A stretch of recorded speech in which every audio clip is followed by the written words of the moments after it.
Alaykum Warahmatulallahi Wabarkatuh. How is everyone doing? I hope all of you are doing well. Alhamdulillah. So I would like to start by apologizing to everyone who watches my channel that I have been gone for so long. Honestly, I needed a break and I didn't have a good camera to record videos for YouTube.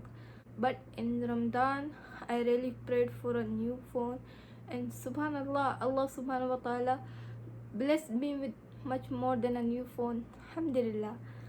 It blows my mind how we can ask Allah subhanahu wa ta'ala for anything in our prayers, like anything. Some of the Salaf used to ask Allah subhanahu wa ta'ala in their prayers for everything, like salt for their dough and food for their sheep. There is one thing that I have learned the importance of in this lockdown, and that is dua. So we have spent is it June? Yeah, I don't even know what day or month is it these days, but we have spent 4 months of lockdown in Saudi Arabia, and it's both a blessing and tormenting. Although I don't think this is quarantine and that I'm on lockdown, I just simply think that I am a princess stuck in a tower waiting for my Prince Charming. It's a blessing because people were too busy with their worldly life, forgetting our real purpose, forgetting why Allah subhanahu wa ta'ala created us for, and no time for family or people who need us, and not looking after our health. So this lockdown can be a way to slow down, to make a connection with Allah subhanahu wa ta'ala, to give time to your family, and to give yourself rest and your minds. It's a blessing because most of us don't experience the lack of food, clothes and shelter like others. We have the luxury of worrying about not going to our favorite restaurant, not meeting our friends, and not wearing fancy clothes, and much more irrelevant issues which are nothing compared to those who are less fortunate than us. Instead, we should think of ways where we can help the people who don't have the same luxury as us, inshallah. I don't think anyone is interested to know how I spend my time in this lockdown, but it's my YouTube and I do as I wish. Recently, working on my relationship with Allah subhanahu wa ta'ala and establishing certain habits to keep my heart alive have become extremely important to me. Therefore, I pray that my words inspire you and me to start working on our connection with Allah subhanahu wa ta'ala. Inshallah, I believe that in order to have a heart that is connected to Allah subhanahu wa ta'ala, we need to get to know Him first.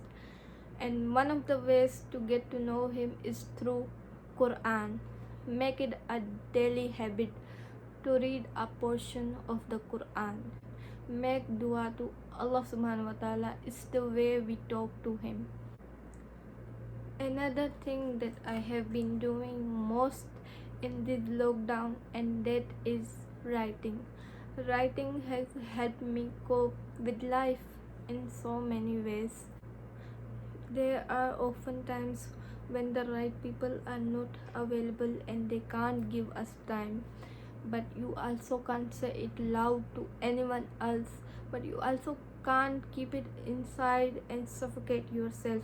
So this is what I do: write it down.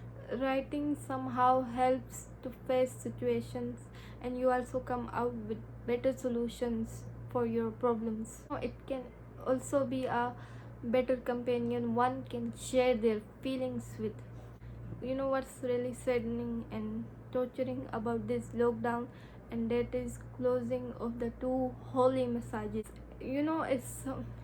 As someone who has lived in Saudi Arabia their whole lives and visiting the holy massages whenever I can, it was really a blessing. So I can't express in words how much hurt I am to not be able to go. Allah subhanahu wa ta'ala blessed me to go there multiple times in a year since I was born. Alhamdulillah. Perhaps we took it for granted. We would have never thought Allah subhanahu wa ta'ala will not allow us in his house. It makes me sad, but then I think of the amount of people who visit the holy masajid, and during a pandemic it's extremely risky. People kiss the Kaaba, touch the stone, and touch each other intentionally and unintentionally, cough on each other, and many ways in which corona can be spread. With that many people, the pandemic can be spread easily over the Kaaba, while people continue to touch every second, and that will spread all over Saudi Arabia, their airports, and of course their people, and then they will take it back to their homeland. Many stuff can happen in Mecca, a famous city with more than 3 million visitors a year, subhanallah. So for the safety of the people and for the virus to not be spread, it is understandably shut. Soon inshallah it will open. We will make a lot of dua for a miracle, for this virus to end and life goes back to normal, inshallah. So I hope all of you enjoyed watching this video. Inshallah, I hope to be more active in the future. So take care of yourself. Ma'asalama.